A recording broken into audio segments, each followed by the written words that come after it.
we have emotions as well, man. I mean, You're human. Yeah, I'm human, dude, and I don't just fight just to fight, man. I fight for my kids, and I fight for my son. I fight for my girlfriend. I fight for my loved ones, and I fight for everybody that is trying to do better. And that's why I have so much emotions going into it, man. Alrighty, guys, welcome back to another episode of MarVic Productions. I'm Victor. This is Marlon. What's up, fam? That's why it's called MarVic Productions, in case you guys are wondering. And man, tonight we got a special guest. Former champion from El Monte SGV area. A lot of you guys know him as JoJo Diaz. Man, coming off a stellar fight against Regis Progress. Yeah. Which was an exciting fight, and he also has another fight scheduled coming up in January against Floyd Schofield, who you guys saw against Tevin Farmer. I believe he won second round knockout. Yeah. But man, obviously, bro, a lot of energy just getting here, meeting you. You got a lot of energy, bro. I could tell that you're in a good place in your life right now. A lot to share, and we're excited to have you, bro. Thank you for being here. Oh, I appreciate it, man. Thank you guys for having me, too. I'm really looking forward to breaking everything down. Absolutely, yeah. And before we dive fully into anything, I do want to give a special shout-out to Jerry. Mm-hmm. Jerry is a good friend of ours, and, sounds like you guys are obviously connected. And I don't know all the ins and outs of how this happened, but Jerry, thank you. And thank you to both of you as well, making the drive. Appreciate the time. I think we all have stuff to do, but this means a lot to us, so appreciate you, brother. Anytime. I'm very excited to get to know you a little bit more and learn about your story. Awesome. Right. Absolutely. Well, man, where can we get started? Obviously, bro, before we kind of talk into the boxing game, what I would like to know is, like, who is Joseph Diaz before the fame and JoJo Diaz came into place? Like, what was your upbringing like? Yeah, my upbringing was pretty cool, man. I had 3 older sisters. I was the only boy in the family. But I was good, man. I had a good family growing up. My mom and my dad were always there with me.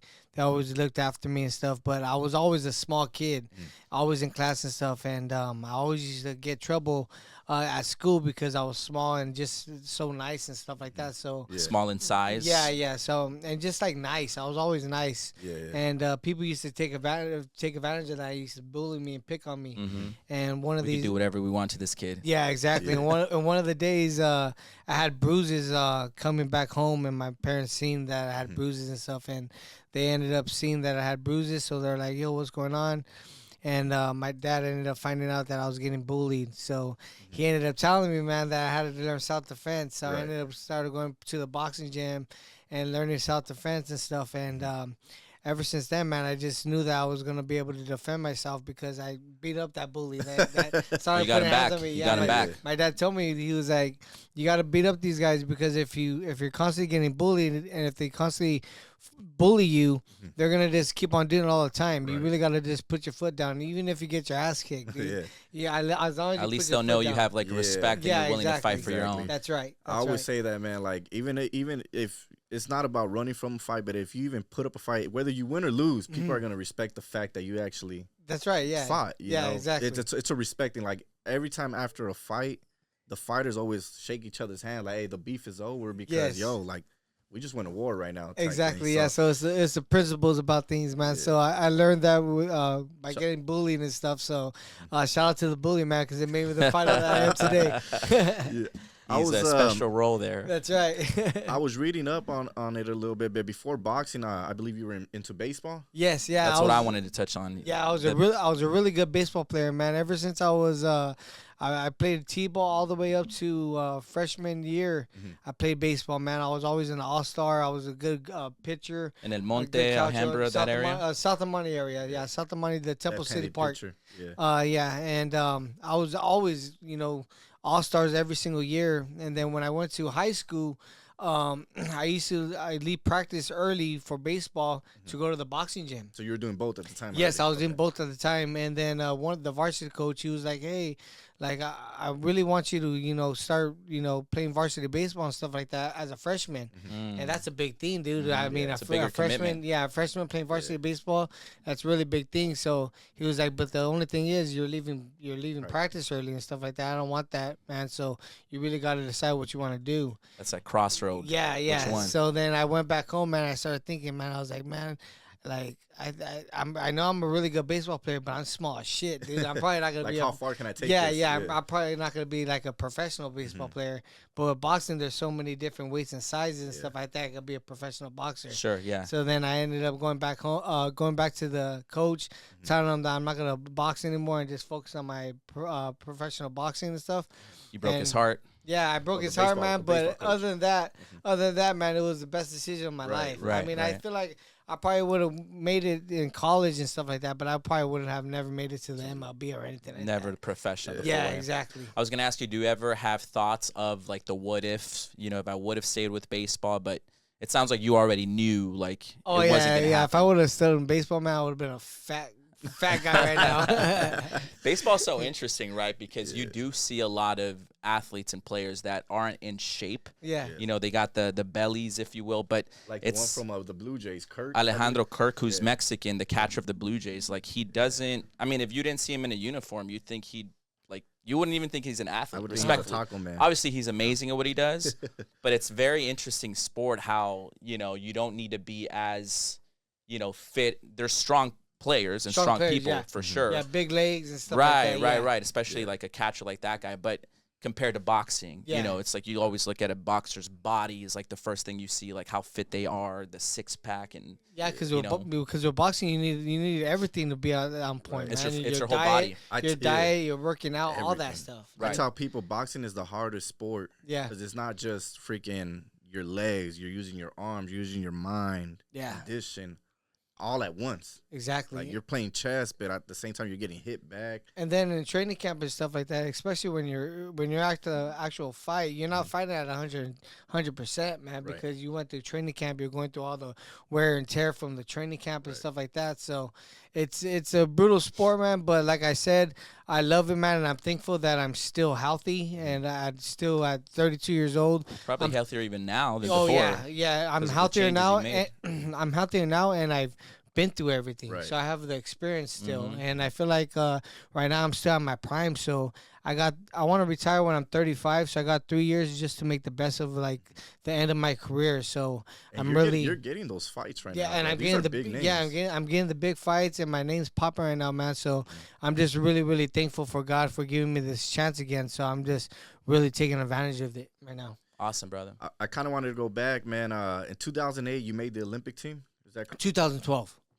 Oh, but in 2008 you fought in Beijing? No, I fought in 2012 London, London Olympics. Gotcha. And 2008 I was still competing in the amateurs. I was still young at that time. Your record was 270 fights with 5 defeats? Yeah, as an amateur, dude. That's fucking crazy. Yeah, that's a lot of fucking fights. As an amateur, man, I was fighting freaking almost every week. Yeah. I had to, dude, because it was just something that I enjoyed. I loved just competing and stuff. What's a name out there that maybe during the amateurs or even during the Olympics that you beat that ended up becoming like a world champion right now in the sport? That I beat, that I became a world champion. Nobody beat him so badly. I mean, I've sparred a lot of like world champions. Like Earl Spence beat the shit out of me one time. You guys were roommates, weren't you? Yeah, we were roommates and everything, man. He's a really good guy, dude. Hey, Errol, why you gotta do my boy like that, man? Yeah, he sparred me. I was 126 pounds at the time, and shit. he was fighting at 152. Damn. Oh. Yeah, he we solid were 30 pounds over here. Oh yeah, and he was probably like around 180 when I sparred him. Oh fuck. And he just took advantage of me, dude. Why'd you spar him? You had to, or while the coach was like, "Hey, you guys should spar," and I was like, "All right, let's do it." Yeah. I didn't think that he was gonna go hard on me and stuff, but he beat the shit out of me, man. Jesus. Then Oscar Valdez, Didn't you fight him in the Yeah, Olympics? no, we fought in Baku, Azerbaijan, in Russia, Okay. and that was for the World Championships. Oh, okay. Whoever won that fight actually qualified to go to the London Games. And you beat him. And I beat him. Damn. Yeah. Okay. That Hey, was that's a name right there. that was a really big. That was one of my biggest victories at that point in my career and in my amateur background, because Oscar Valdez at that point, he was popping, dude, because everybody already knew who he was, because he's already competed nationally, internationally, so he already had a good name for himself, and he was already qualified in the world rankings. So when I beat him, man, that really put my name like on the pedestal, where people were like, "Oh, damn, this kid knows what he's doing." You're back in the days, bro, like 20. I believe this was before you became a pro. I used to get my hair cut in Montebello by this barber. His name was Danny. I think he still cuts right there. It's called Tocayo's Barbershop. And he would always talk about you because he grew up in El Monte. And he would tell me about you. Hey, there's this kid, JoJo Diaz. He's about to blow up, blah, blah, blah. And then he showed me like a interview of you when you were a kid, training in the gym. And, so at this point, you're already getting these interviews. People know who you are. Yeah. You become a professional. You get signed by Golden Boy, Oscar De La Hoya. What was that feeling like? Oh man, it was like a dream come true, dude. Especially right after the Olympics, man. When I qualified to go to the Olympics, dude, I was like, man, dude, it was just everything I worked for. I knew that God was working for my life. It was unfortunate that I didn't medal or anything like that, but still getting that recognition from Oscar De La Hoya and from all these fans and Big stuff deal, like that. deal. It was really big time, man, and I was really thankful. So when they ended up reaching out to me to sign, I was still barely only 18 years old, man. Young. And man, it was a life changing. I mean, Oscar De La Hoya gave me a good signing bonus. I signed to them for 5 years. My first year as a pro fighter, I fought 8 times as an amateur as a pro fighter. Yeah. You were active. I was very, very active. In what time period? In 1 year. In 1 year, One you year I fought fought 8 times. times. Yeah. They don't do that anymore. Nah, but they're keeping me active because I was hot and I just came out of the You just Olympics. kept winning. Yeah, and I just kept winning, dude. They kept me very active. I wasn't getting injured or anything like Right, that. might as well And keep plus, going. the opponents weren't. They were still. They're Coming up. good fighters and experienced fighter veterans, but some like not threats or anything like that. It was just stuff so I could learn and to more adapt and resume just and all that build stuff. my name up there. I was telling Marlon that before, and I'm gonna say it on here, but before Ryan Garcia was JoJo Diaz. Like you were the hottest thing to come out right there. Like, Oh, yeah, for you had the sure. pretty face. Yeah. Obviously, you're from out here. You're getting the fights. You're building your name. Yeah, Ryan Garcia knows too, man. When I was signing and stuff like that, he was still only like 16 or 17, and I took him to Shakey's and stuff like that. And he was like, "Man, I'm a big fan and stuff." And I was like, "Man, you're gonna be something one day." And look at him now, man. He's a big time superstar, man. So How I'm old is super happy Ryan? for him. He's I a think little he's younger. about like 21 or 22 or something like that. You're 32, right? I'm 32. Your birthay's this I don't think weekend? he's that young. coming November up? 23rd. Yeah, Yeah. your birthday's Happy coming birthday, up, happy bro. Thank you, birthday, man. I yes, sir. appreciate life. it. Yeah, my son's birthday was on Monday. Oh, okay. Yeah, Gotcha. yeah. So I saw he you just turned 5. celebrating. Yeah, he just turned 5, bro. That's what's So up. Congrats. Man. thank you, man. Thank you. But do you still have a relationship with Ryan? No, we don't have a relationship anymore, man. We kind of went our separate ways after me fighting Javier Fortuna. There was a little buzz going on where we were gonna fight, Right. and then he ended up pulling out due to mental health issues and stuff like that. And then that's when I went the Devin Haney route and Gotcha. ended Yeah, up you fighting fought Devin Haney. Haney. Yeah. Mm-hmm. But we haven't, talked or anything like that. But I mean, I wish him nothing but the best, and I hope he's doing good. That's good, man. Yeah. Yeah, hell yeah. You know, something I'm wondering, you just said it kind of right now, like you said at 18 you got signed with Golden Boy, and you mentioned God, that you knew that like God was working with you and creating a path for you. Obviously, recently you had a massive change, right? I'm curious, like when you were that young though, would you say like you were still close to God? Like, did you have a relationship with him at that time? Or was this more of like something more recent that you started to develop and kind of become more spiritual? No, I had a relationship with God, but I wasn't ready for the stardom and like the stuff that was Like the changes? the stuff that got that was given to me, man. Like all the blessings that I got. Okay. After that, I mean, I was 18 years The old. money. Yeah, when I was 18 years old, man, I got a $300,000 signing bonus, man. I was getting paid $2,500 a week, dude, a stipend. I was having money, man, and I had everywhere I went, people recognized me and stuff like that. So it was kind of hard for me to deal with that kind of stardom, Attention, and, the and attention and everything like that, especially at such a young age.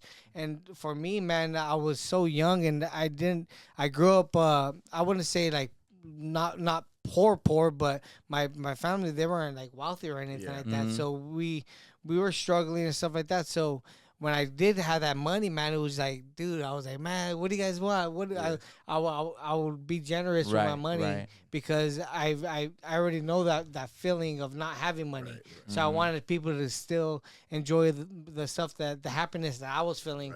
I wanted to show that to everybody else.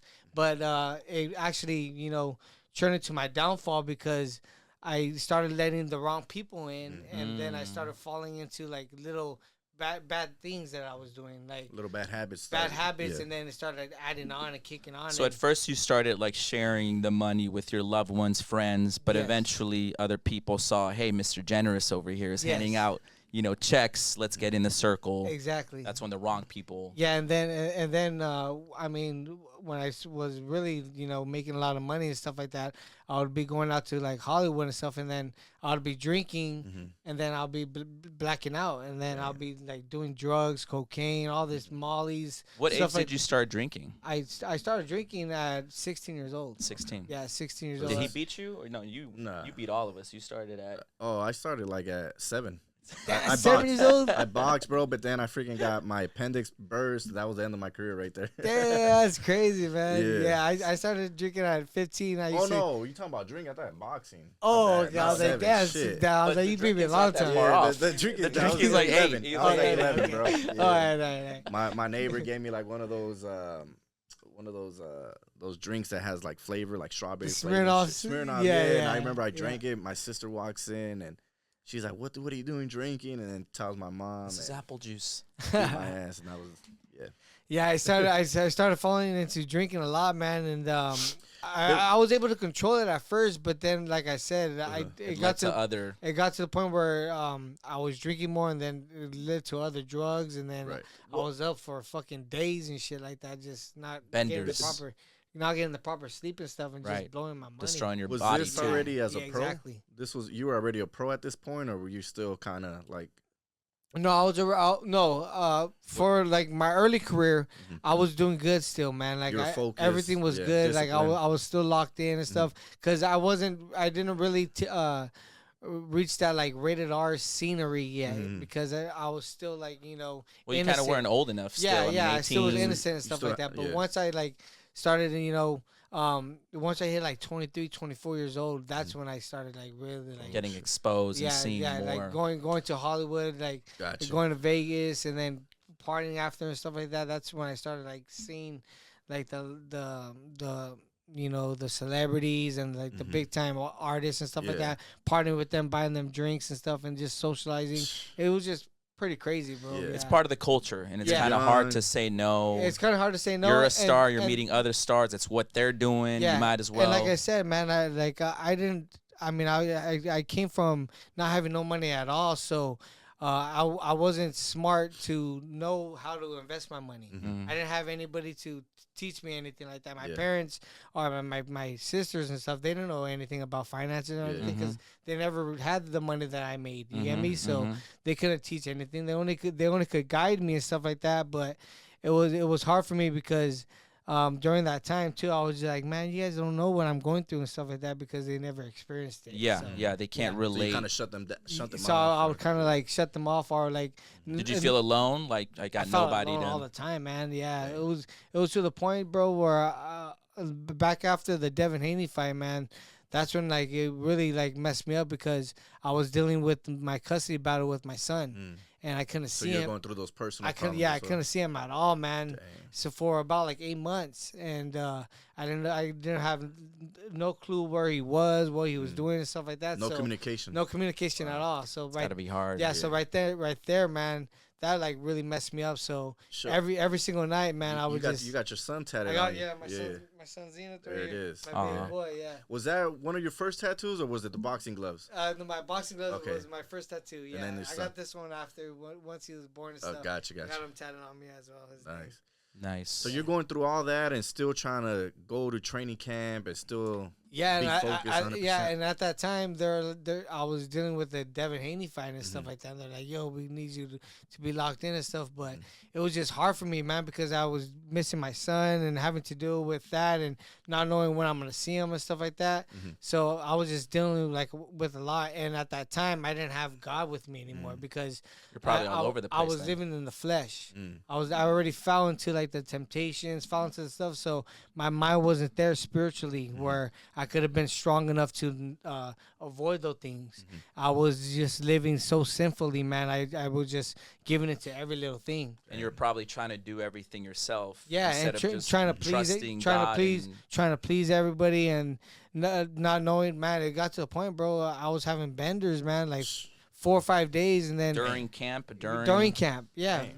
During camp. That's yeah, wild. That's wild to think that you accomplished so much Right. and you reached such great heights while not being 100%, not just physically, but even mentally. Yeah, I know. That's why, like, I was like, man, This goes to prove you're a lot better. I'm a lot better than So this what I version am. of you is going to be... Yeah, so this new version of me, I mean, even for the Regis fight, man, I'm thankful that I was able to. I wish I would have knocked him out in the first round, like how I had him hurt and stuff like that, man. But that was just a taste of it, man. I'm a lot better even now because I'm still just locked in right now. You're able to see it, bro. Yeah, and just Sharper. yeah. I'm just everything, bro. sharper and everything is just flowing now, man. Like God has just really changed my life, and everything that I prayed for, He's actually blessed me with, man. My relationship with my girl is good now. I have a really good relationship with my daughter. I know that I'm trusting in the Lord, where I'm able to see my son more still. So I just have faith in that, and I know I still talk to him here and there and stuff, but I know that in the long run, I'm thinking about the long run. I'm not thinking about like the now Short anymore. term, Yeah, yeah, because before I used to think about the now, and that used to make me freaking go and go spaz out. Yeah, But now I'm yeah. just thinking about the long haul. Like, all right, I'm not able to see him now, but in 3 or 4 years, dude, if I keep on doing everything right the way I am, I'm gonna be able to have him there with me. I'm gonna be able to, he's gonna be able to live with me. So that right there, and I'm thankful that God has given me those visions to inspire me to keep on going. I'm curious, man, kind of just, as you're speaking and kind of sharing, you coming up, getting the money, how does it happen where, like, you get so much money, you're young, you must have a close team, not just when it comes to boxing and the sport, but maybe I guess maybe you didn't have that so much with family. I don't know. But I guess the question is, how does that happen? How do people invade your circle, considering that I assume you had a tight ship getting to that moment? I'm just always curious, like in your case, like what do you think? Because I understand you said like you were generous with the funds and people, started joining in. But do you feel like you didn't have that security in a sense, or do you feel like everybody else also got caught in the sauce and no one was really paying attention to kind of maybe protect you? Or No, I think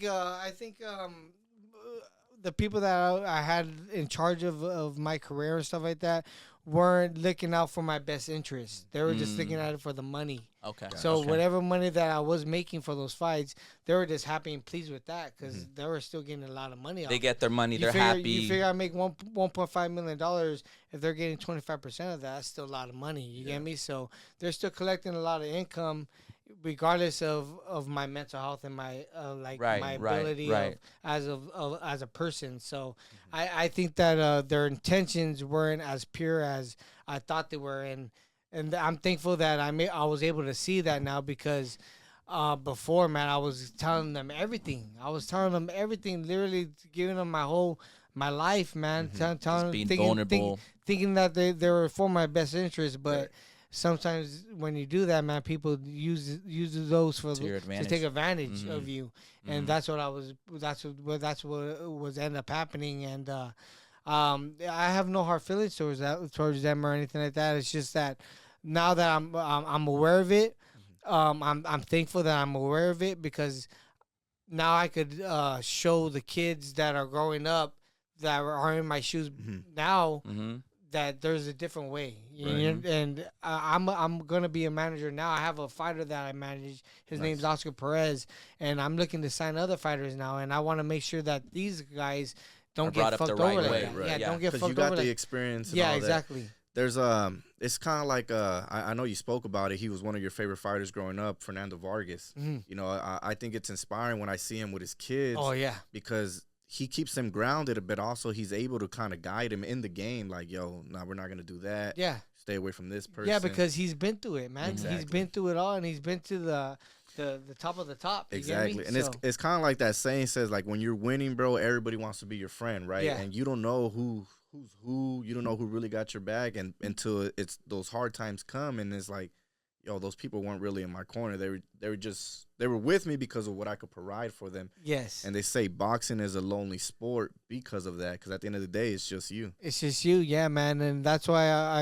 I'm thankful that I got all my mind still, man. I'm still healthy to still be able to provide for my kids and that I'm not in jail or I'm not dead, man. Because man, I was living freaking wild, dude. Where I could have been in jail. I could have been dead right now. I could have, none of this could have been happening right now. So I'm just every single day I'm very very thankful, man, and I'm very fortunate that I'm still able to fight for what I love and what I believe is right.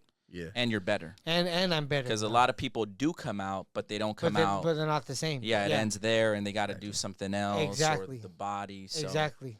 JoJo, how do you, so knowing this, and I learned through the True Hustle, you just touched on it a little bit. You have a management company. Yes. I'm What's curious. The name of it, by the way? Southpaw Entertainment. Southpaw Entertainment. Yes. Awesome.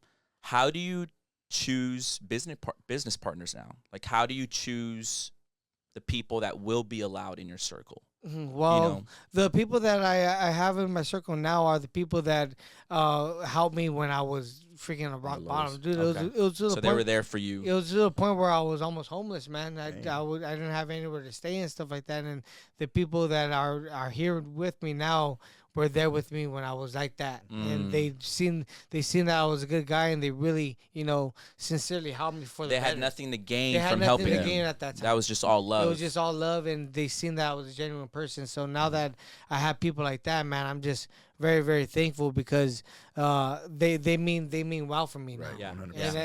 And I want to continue to do better because I want to show them, man, that I'm grateful for them, and I want to put money in their pockets too, dude. Sure. Yeah. For all the benefits and all the hard work that they've done for me as well, because I want them to know that I see that as well. It's not just me. There's a lot of people behind the scenes It's a team. that have to do effort. it as well. Yeah. You get me?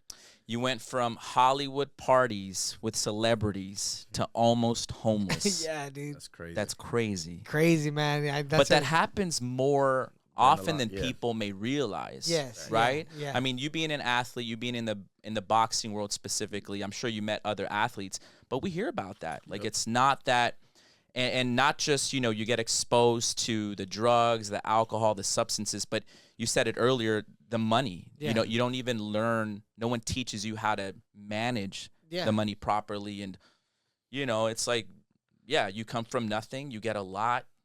Shit, let's go have fun. Let's go freaking spend it. It's a lot of sacrifice that yeah, goes and then into this a lot of sport. people don't know, like, yeah, you're making $1.5 million in a fight, but that $1.5 million, man, you have to do taxes and stuff like that. You got to pay your coaches. They don't know the taxes. They don't know the coaches that you have to pay out. All that shit, man. Yeah. But at first, Did you learn the hard way? I learned the hard way the first year, dude. How much do I got to give the first year, I made about like $600,000 in my professional career, and freaking, I had to pay like 100 and something thousand in taxes. I was like, what the fuck? Yeah. Man, I was pissed, dude. Taxes is crazy. Yeah. I mean, I still don't understand the IRS, bro. Like, where the fuck does that money go to? I know, But right? Yeah. Shit, they're always taxing us. They're always taxing us. I got a question for you, bro. Obviously, kind of going back to the boxing career, you get your first title shot against Gary Russell.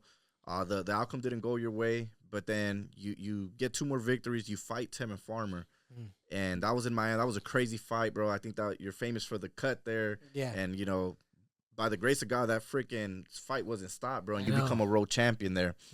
After that, that's kind of like when I kind of started to see the personal problems. It's kind of like you were on top of the road, and then we see on the news you got arrested. There's a lawsuit, things like that.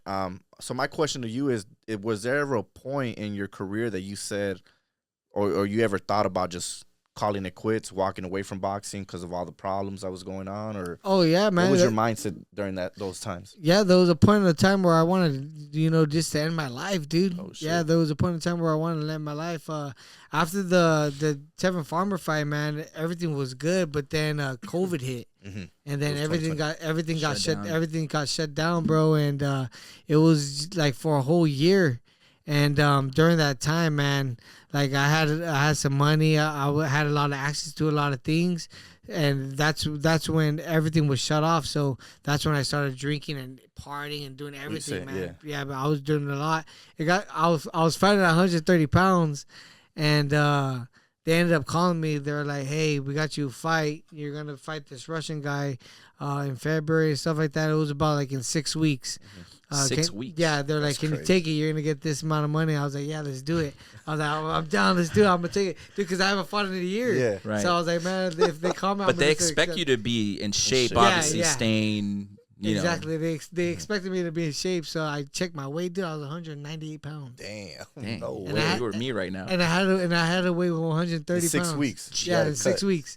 And 130? yeah. 60 pounds. Yeah. And then I was like, man, what the hell? So then 2 weeks past in the training camp, they called me and they're like, hey, the fight got postponed. It's a week before. So instead of 6 weeks, it was 5 weeks. Oh, shit. Yeah, so I was like, damn, man, I was all right. They're like, can you So do it? how- I'm like, yeah, I how'd you can do it. Uh-huh. So I every day, man, I was just fucking sauna suits and just Were you Yeah, starving yourself? starving, Yeah. not eating, That's only fucking eating one crazy. meal a day and stuff like that, Yeah. and doing everything bad. And I got all the way down to 133.3. I lost about like 56 pounds or something. That's crazy. How were you mentally though?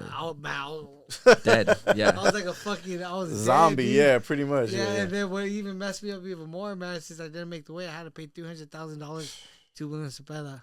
Oh, that was against Cepeda? Cepeda, yeah. Fuck. Yeah. Oh, I thought it was a Russian dude. They changed that. Oh no, that wasn't against Cepeda. That was against the Russian. Oh, the dude, Russian cat, yeah. Well, What was it? Rock him off. Okay, gotcha. Yeah. So you were a champion at that $300,000, point, dude. right? Yep. That was So your fine. did they strip That- your title from you at that point? They Or- should, yeah. They stripped the title ended up So getting they vacant. took the title and you got to pay. And but I fought him, Uh-huh. and I thought I won him, man. But I fought him to a draw, and then the title got vacated, and I lost $300,000, dude. Fuck. And then at that point, I didn't know what the fuck was gonna go on in my Uh-huh. career.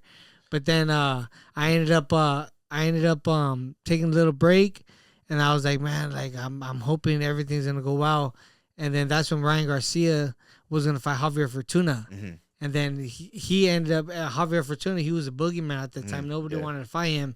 And then Awkward style. yeah, Hits hard. and then yeah. Ryan Garcia ended up pulling out due to mental health issues. So then at that point, I was like it just clicked in my mind. I was like, dude, I should just say I'll fight Javier Fortuna. So I ended up calling Robert Diaz. I was like, hey, man, Ryan Garcia pulled out. I'll fight Javier Fortuna at 135. And then it sparked something in Robert's ear and mind, and he ended up calling Golden Boy Promotions, and he set that fight up for me.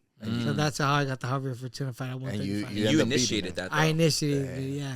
Just How? like that. Because bro. I initiated it because it was about like a year after the fight, after the Rockamore fight, and I didn't make weight and stuff, and people were all mad at me, and I was Right. fucking mad at myself too for losing the weight of the title like that, dude.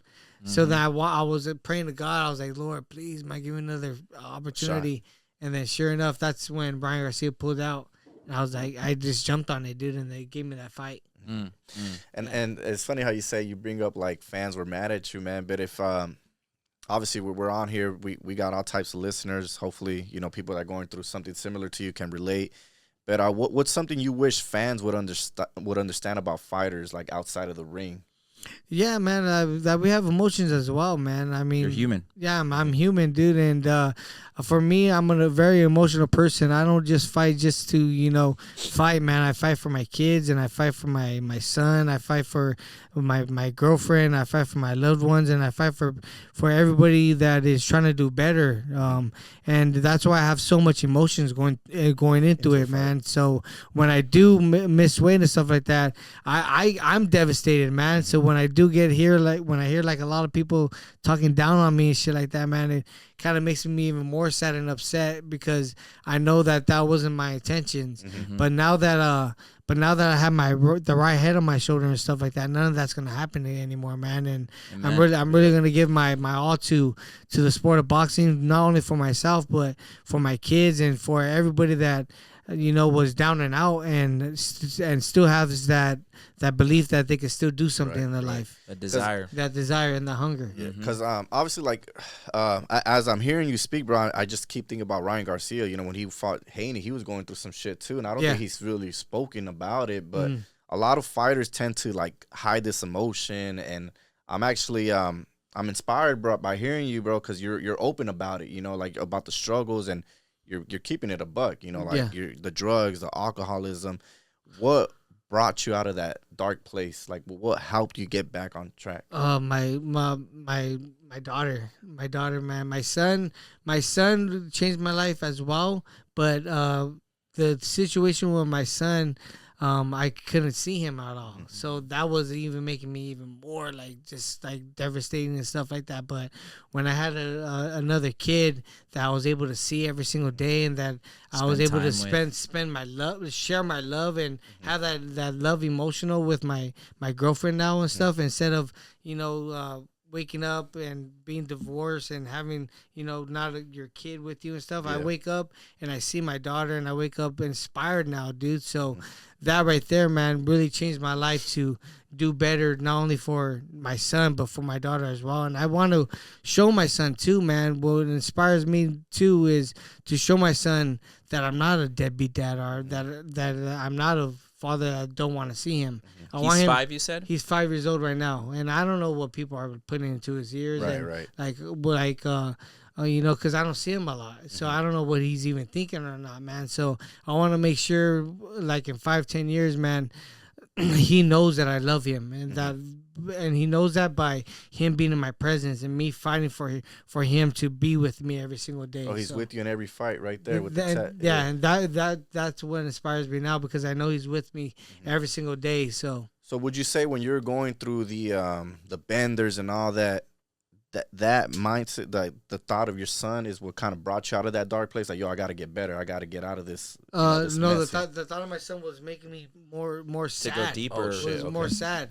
And I was just fucking hurt, dude. And I was just like, man, give me another beer. Not that you felt bad about obviously having your son, but it was the fact that you couldn't be with him. The fact that I couldn't be with him, man, and the fact that I couldn't share my love and be the father that I want to be to him. So then, what flipped the switch for you? Because obviously you're going downhill. You fight Cepeda. I believe you said you fought Cepeda and you were partying a week before the fight, right? So obviously you're not 100% mentally into that fight. Cepeda's obviously fucking an animal. He throws a lot of punches. After that fight, did something switch for you, or did you kind of go back into the same habits? I still was in the same habits, and then I was still messing around and stuff. But then that's when I ended up meeting my girlfriend now, and then that's when we ended up having my baby girl. Okay. And she ended up becoming pregnant and stuff, and that's when I started realizing, all right, man, I can't be living like this, dude. I'm not a fucking idiot, dude. I'm not a deadbeat person, man. I can't be living like a rock star and stuff like that and not being able to provide for my kids and stuff. So I gave my life to God, man. I was just like, Lord, I need help. And I started, going to church every single day. I got baptized and I started praying to him, man. And now, man, I feel him every single day because I'm being obedient now. I put him as my number one priority because even when I'm alone, man, I know that I'm not alone now. Before, when I was alone, I used to feel alone. I used to feel dark. I used to feel like I was going to die, having all this anxiety That's and why stuff. you turn to these substances. Yeah, that's why I turn those so I can numb that. Right. But now that I know that I'm not alone, that he's always with me, man, I gain that strength. And I gain those strengths by reading those scriptures, by saying it in my mind, and by praying. Awesome. And then he gives me those visions of, Gives you know, strength. having my daughter, seeing like visions of me hugging her and stuff like that. What inspires me, and that's what gets me going again. So That's powerful. That bigger yeah, it's cause.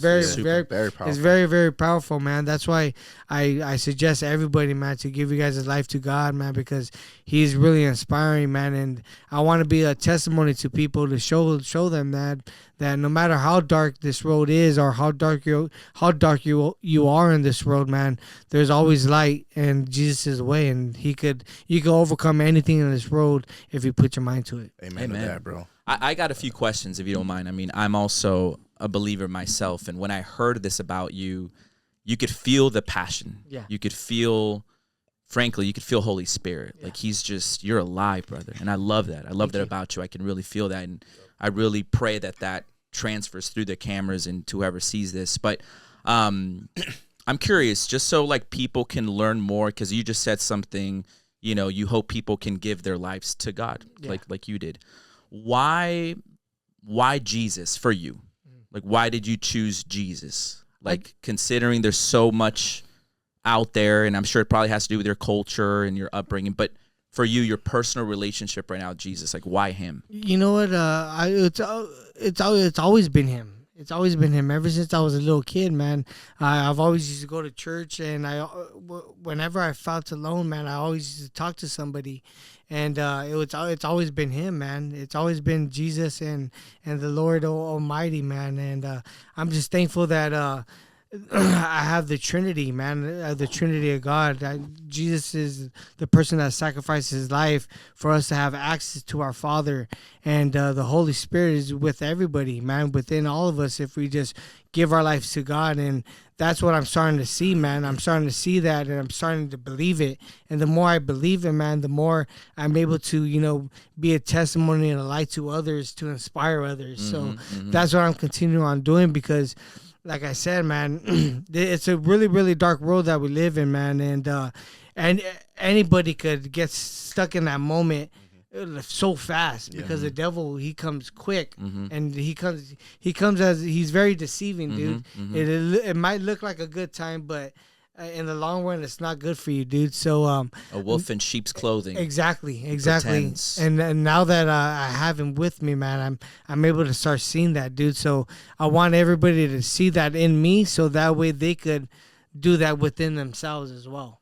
That's awesome. Do you feel like you giving your life to him, getting baptized, was there any moment that you felt like giving up on boxing because you turned to the Lord, and maybe was like, my heart is kind of maybe turning more this way or trying to do something else? Or did you it sounds like you felt even strengthened to do this even more. Oh yeah. I get strengthened even more because I feel like I'm a warrior of God, man. I'm not the physical. I'm not the nice one, man. I'm the warrior that is fighting the demons, dude. That is fighting the evil spirits and stuff like that. I have the shield on. So I want to make sure that I talk nice and stuff like that, but God is more powerful than evil. Yeah, don't get it twisted, man. God is more holy than evil, man, and we have the strength to overcome any evil that is put against us. You're gonna pray for the opponent in the ring once you knock him out. Right once I knock him out, then I'll get the chain to put the Holy Spirit on. Right. That's funny. Get some holy water or something. Yeah. Well, bro, obviously, man, you had a big fight scheduled. Your opponent got hurt. Is that fight gonna happen though between y'all? Yeah. Me and my team, we're still working on it. I know that Kid Austin, he still wants to fight, and Golden Boy and my team, we're all intrigued. Everybody still wants the fight to happen, so it's still looking like it's about to happen in February now. Okay, so next year. Yeah, next year. Do you think he really got injured? I think he got injured. Yeah, I think he got injured, but I also think that he started having second Once doubts he saw, because like, yo, he's seen that I he's was coming in really hot. being serious. Right. Yeah, I think because I mean, if They're to like, be oh, honest, shit, JoJo right now he's on his shit. Yeah, to be honest, man, if I was if the JoJo Diaz that fought William Cepeda came to fight Kid Austin, I would get beat the fuck up. He probably would have fought you. Oh, he would. Yeah, he would have beat my ass. Yeah. Big They time. know you're locked in. Yeah, right but now that I'm locked in and stuff, it's a different story. How has just moving out of the city helped you a lot? I know you mentioned you moved to Fort Worth. Yeah. You bought property out there. How has that helped you in your And career? the rehab place is there too, right? It helped out a lot, man. The rehab helped out a lot because I was able to finally get off of all the drugs that I was on. So it kept me, sober, and it gave me the strength to, be like, all right, gave me the vision to be like, all right, I'm finally back to where I need to be, what I need to do now, and have the visions to do better. But as far as just doing everything right now, man, I just feel amazing, dude. Do you feel life slows down? Because I've been to Fort Worth. Obviously, it's different from out here, bro. I feel like LA, fast paced life. You're always on the grind. It's a lot slowed down, but I'm just away from all like the extra voices in my head. Now that I'm away from the city, away from like all my friends, all the influences and stuff like that, I'm just locked in. It's just me there. It's quiet. I have no friends. I socialize with people and stuff, and people know who I am, but I don't go out my way and do it. I'm doing my thing every single day, and it gets me tired too because I'm not. Up just thinking or sitting on my ass where I'm like, man, I want to do something. I'm doing things where it's making me, feel fatigued. Yeah, it makes you feel better too. Yeah, exactly. Yeah. Was that an easy decision for you, like to move away, leave family? I know you have your girlfriend and your daughter, but like mom, dad, and your close friends and the places you grew up, was that easy for you to leave? It wasn't easy, man, but I knew that it had to be done, right, bro, because like I necessary. said, it was a constant cycle for 4 or 5 years, man, where I just couldn't get out of it, dude. And I needed some type of, a different routine, and I knew that this opportunity that was being created wasn't an opportunity from evil or anything. It was from God. So I had full trust, and I was just like, man, I'm just gonna go with the flow, and He's going to open doors for you. I had faith, man. I had faith. Mm-hmm. Have you ever fought in that stadium, AT&T? I did, yeah. When I fought, when Canala fought Smith. Oh, Smith. Okay, yeah, Colin Smith. Yeah. God damn, bro. Yeah, I was actually the co-main event, dude. Oh, like I fought Andrew Cancio. Oh shit! Stopped him in the 8th or 9th round. You stopped him. I stopped him. Yeah. What was that experience like, bro? That's a huge ass stadium. Dude, it was 40,000 people there, man. It felt like it was a video game that I was in, man. It was crazy. Yeah. You fought SoFi as well. I think I fought SoFi. Yes, I fought SoFi, and I fought at the Astro Stadium. Who'd you fight in the SoFi? Was that Javier Fortuna? Oh, Javier Fortuna. That's who I fought. But the co-main with Canelo was, I'm assuming, the biggest stage. The biggest other than, the Olympics, because the Olympics was pretty big too. Yeah. How do you deal with that, man? I mean, we're talking about, you prepare the physical work, obviously the mental outside with having the right people around you and obviously the Lord helping you. But when fight day comes, right, because in the gym, it's just sparring partners, it's close people. But when the lights hit, thousands of people watching you, did that ever affect you? Did that ever kind of make you nervous? Or it made me nervous when I was fighting like in the amateurs and stuff. Starting out, yeah, you get used to it. But I got used to it when I started competing like in dual matches. When I got ranked number 1 when I was 16 years old, I used to go with Team USA to everywhere, man. Puerto Rico, Nicaragua, Italy, and those fights, there was a lot of people there. So I already got that experience of fighting in such big stages. Right. But it is still kind of very haunting. Like when I fought on the Canelo card with those 40,000 people there, when I looked, man, I was like, all right, I looked up a little bit, and I was like, oh, I almost shit my pants. Yeah. Let me not look. Let me just stay focused. Television. Right. Yeah. You got some crazy ass fans screaming crazy exactly, ass shit. Dude, like, take his head out. Take his head, man. You fuck you. That's crazy, bro. Man, I had a question. I kind of went blank right now. I got one for you. Go for it. I wrote one earlier. What's one thing boxing fans get totally wrong about you? That I'm a nice guy. I feel like a lot of people think that I'm a mean, like I have this mean look. I'm not gonna lie, bro. When you went with the buzz cut, yeah, it just looked different. Cause I remember the JoJo coming off the Olympics, turning professional, no beard, no tats. You got the pretty face. You speak well. And then there's just a transition, bro. It's bald head, tattoo. So I'm kind of like, Is that like when the you got the bad boy look, but you're very welcoming, very warm. You're always smiling. Yes, yeah. You've always been like that. I've always been like that. But you feel like a lot of people, they're just judging a book by its cover, probably. Yeah, the tats. and I think like from like all like the bullshit that I've like in the news and stuff like that. Sure. All the shit that I've done in the past. They probably think you're a bad dude. But, yeah, exactly. But you're not. But I'm a nice guy. You'll probably pray for them and bless them. That's right. Yeah. I was gonna ask. Obviously, you fought Devin Haney. He's gonna fight Saturday against Brian Norman. Yeah. Can we get a prediction out of you? Like, Man, how do you see that fight playing out? That's gonna be a really good fight, man. Brian Norman, he's a really good fighter, but I just think he's inexperienced. I think that Devin Haney's gonna win. I think he's gonna outbox him. I think he even might catch him with some serious shots. I don't think he's gonna knock him out, but I just think that he's gonna outclass him. He's gonna be too fast, too sharp. Too fast, but too sharp, and his experience is gonna show. This is Haney's first time at 147, technically, right? Yeah.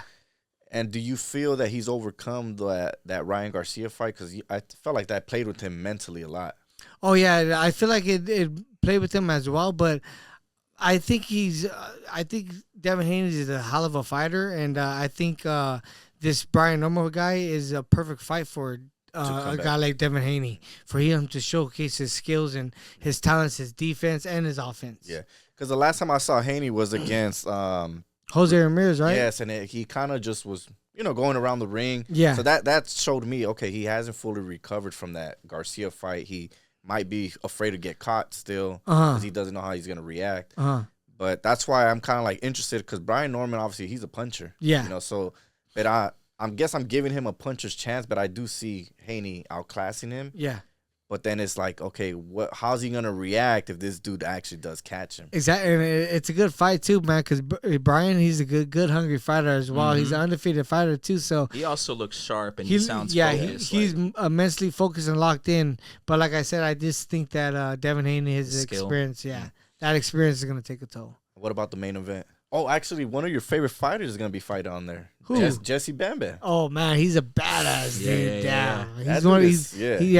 He's gonna be a future star, man. He's already a star in the making, man. Yeah, everybody loves him already, dude. But his name's just only gonna get bigger now. The moment he fights the Asian guy, what's his name? Anyway, yeah. I think that's when he beats him too. Yeah. But they should do that fight over here, man. Like in Las Vegas. If they do that, then then he will transition to a mega superstar. Yeah, I don't think Inoue would do it though. I mean, he's heavier, right? He's a couple pounds. Yeah, I think he fights at Inoue fights at 122, right? Yeah, 122 pounds. 22. Yeah, gotcha. You think? I know you said in the True podcast, like you'd like to see that, like what in like the next 3 years, hopefully sooner. How old is Bam? Bam is about, I believe he's a younger one. Yeah, I think he's like 21, 22 years old. He's still young, but that's in his 30s. Yeah.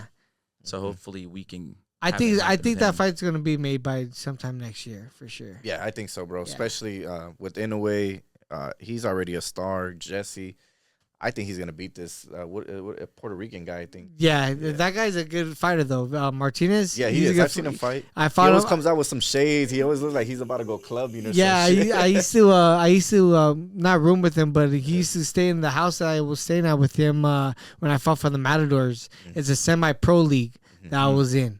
And he used to be one of the teammates on my team. Oh, he's from Argentina, actually. Argentina, yeah. You fought with him? You sparred with him? No, he was a part of the team called the Ale Matadors. It was a semi-pro boxing league. Okay. And he was a part of the team that was staying with me over there at Carson. Gotcha. So you got to see him. So I knew who he was. You know and stuff like that. Yeah, he's a good guy. Yeah, really good guy. Yeah. Good fighter, too. Yeah, he is. But I think Bam is another level. Take over. Yeah. He's a beast right now, dude. You feel like anyone in the game right now is ducking you, avoiding you? No, I don't think. A lot of people are thinking that Kid Austin was ducking me, but should happen. I think that the hand injury really is, the truth, and he gave me his word when I seen him at the fights this past weekend at the Virgil Ortiz fight. Oh yeah. That he was gonna fight me still. So I was shocked when Ortiz knocked out Lubin in 2 Oh rounds. damn! He put him to sleep standing up, man. That was crazy. I felt bad for Lubin, man. I wish him nothing but the best. But damn, that was a brutal knockout. Yeah, really brutal. I feel like people give Kid Austin a hard time due to him pulling out of the Shakur Stevenson fight. That was going to be his biggest fight, and I think that kind of just built like a bad reputation. So I feel like people don't give him any grace when it's like, hey, yo, my hand is when he pulls out again, they're like, man, right. you did this shit fucking with Shakur Stevenson. And honestly, and honestly, it did look bad. It did look bad, to be honest. With the food poisoning and it did look bad. Yeah. Like, how does that happen? Because he looked good the day before when he was doing interviews, and the next day he got food poisoning. Wild, but he probably, I don't know, maybe his team advised him it's probably not the right time to take this fight, like find an excuse or some shit. Yeah. But then he comes back, bro, and honestly, I picked Tevin Farmer to beat him. I thought he was gonna beat him. I thought he was gonna outbox him, but then he came back and caught his ass in the fucking first round. I was shocked, man, and shout out to Farmer, bro. I've met him. He's a solid dude. Cool cat. Tevin Farmer's a really good guy, but I think those fights with William Cepeda really took a toll because they're back-to-back wars, dude. And Tevin Farmer, he's not a young buck or anything like that, man. So those wars back-to-back really took a toll on him. He has heart, bro. Fucking Kid Austin after that, right after that. Mm-hmm. Yeah. So, and that second fight with Cepeda, bro, he showed a lot of. I thought he was hurt. His hand. He was hurt multiple times that fight. His body. I was shocked, bro, that he never went down. I know, man. Yeah. Hats off to Tevin Farmer. I wish him nothing but the best, dude. He had a really good career. Do you ever see him fighting him again? Nah, I don't think it's over. Yeah, I'll beat the shell. I'll hurt him this time around. This version is no joke now. Yeah, I don't want to fight him again, man. That'll be sad. Would you say there was any or if you reflect back, was there what was maybe a big mistake in your career that you probably would have said, man, if I could go back, I wouldn't have taken that fight, or I would have done that? I think it would probably be the fight with the Rakhimov. Yeah, I think it 6 weeks. Taking it so the Russian dude, 60-pounder that you had to lose. Yeah, I had to lose 60 pounds, dude. That's a lot. And you got so in close. 6 weeks. I got so close, man. But That's I crazy. think if I would have just told him, hey, let's postpone it for like 2 more months. Yeah. I think I would have been a lot better, man. Yeah. But because if you got that close in 5 weeks. Yeah, but at that time, man, like I said, I was hungry. I was partying and I was desperate, dude. I didn't fight for a whole year, man. Yeah, you're itching to get back. Yeah, I in. wanted to get back in the ring, dude. I blame COVID for that, bro. Oh yeah, man. Yeah. COVID was messed up. Was it hard? I'm assuming for specifically boxers to get fights during that time since everything was shutting down. Yeah, everything was shut down. So like everything else is slowed down. Yeah, so even like the money and stuff like that was people weren't paying that much just for the fights either because everything was just so shut down. Yeah, just less money for everyone. Exactly. Did Oscar ever reach out to fighters like, hey, yo, I know we're closed, there's no fights, but here's a little bonus money. Here's a bonus. Never got any bonus money. I wish, dude. My first couple of years, I got some bonus money. Yeah, you got the signing bonus. Yeah, I got the signing bonus. Yeah. Not during COVID. You mentioned Farmer, taking a toll, him getting older. Boxing, I mean, maybe compared to UFC, but I think boxing's probably worse when it comes to the body taking a toll. And in one of your interviews, I heard you talk about how you have a plan where 3, maybe 5 years and you want to get out, you want to retire. Yes. You talk about, I want to be there for my son. I want to be there for my daughter. I don't want to, be 50 and 60 and not be able to function, What's your plan? Because I know you talked about your management company and you have one fighter on there. Yeah. Is that what's next for you? I know, you're not boxing, you're not close right now, but you're already thinking ahead. Oh yes, yeah. That's gonna be my plan.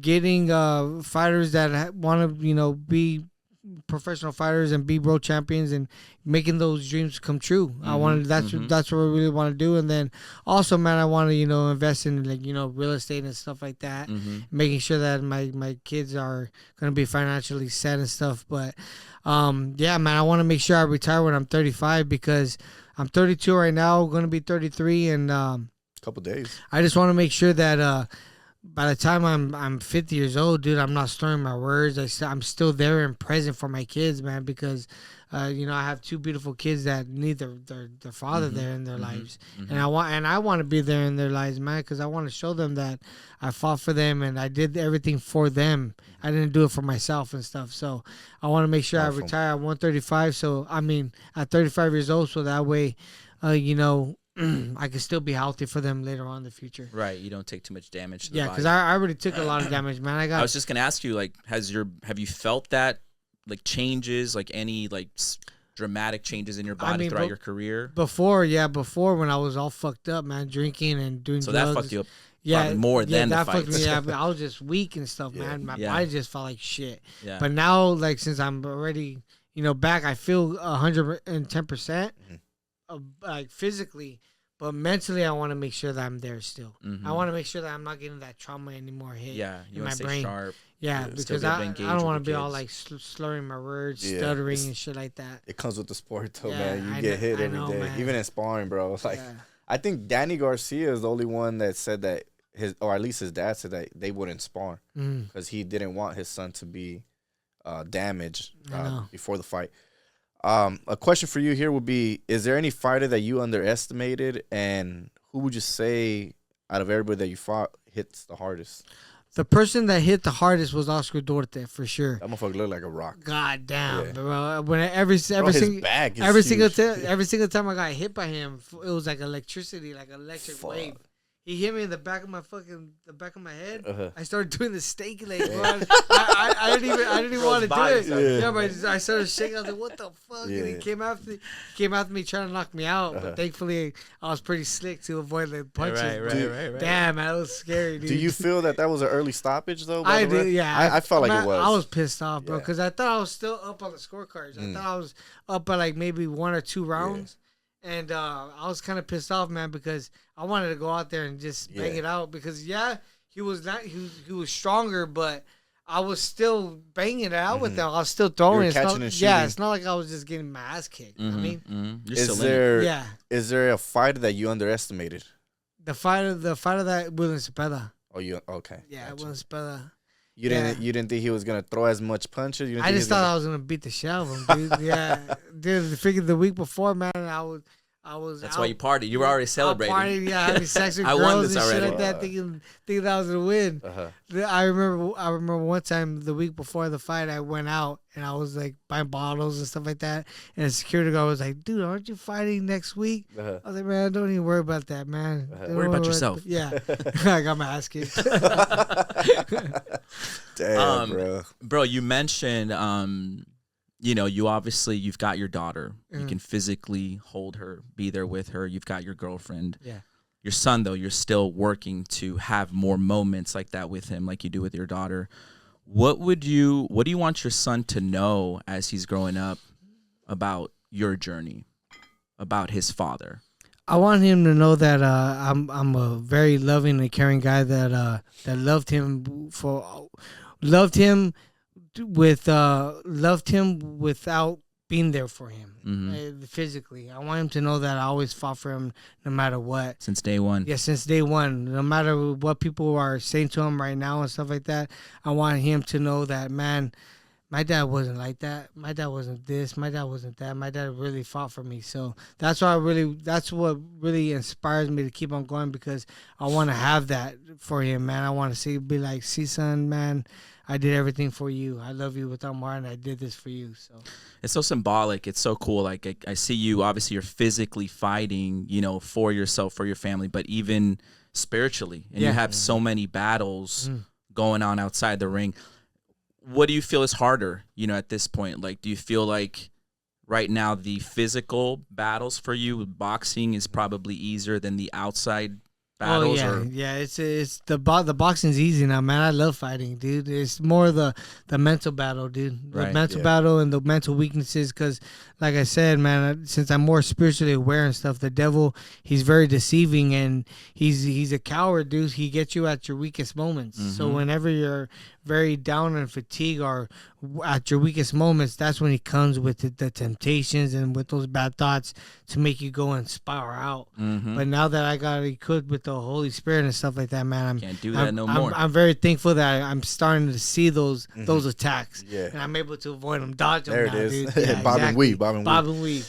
You just mentioned obviously like the dark, the evil times and all that stuff, but what was the hardest thing or the hardest truth you had to learn about yourself, or that you learned about yourself? I think the hardest truth that I had to learn about myself was that nobody's gonna come and fucking help me and save me. It's gonna be me.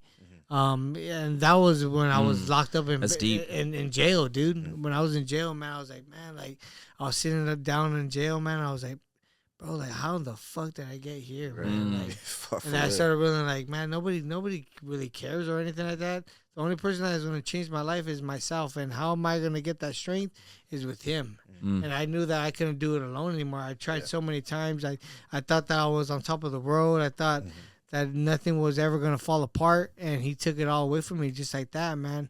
But now that I'm thankful and aware of it, dude, he's giving me another chance, so I'm thankful. Amen. Amen. There's so much irony, right? Because, like, you're on top of the world. You have the money. You think you've got the friends. You think you have the people that love you. Yeah. But when you hit rock bottom, you really get exposed. And like you said, you're able to see that, hey, this is my job to take care of JoJo. And I'm happy for you, bro, because you said it. Like, you even thought about taking your own life, you know, and not to get, you know, too emotional. We're not going to get too deep into this, but I recently, one of my coworkers, she took her own life. Oh, man. And it just came out of nowhere, where it was such a curveball and such a happy girl, and just took her own life. Yeah. You know, and so when I heard you say that, like, you know, it's very real. You know, it's like you said, like, you know, we asked you what's one thing you want people to know about you, is like, I have feelings too.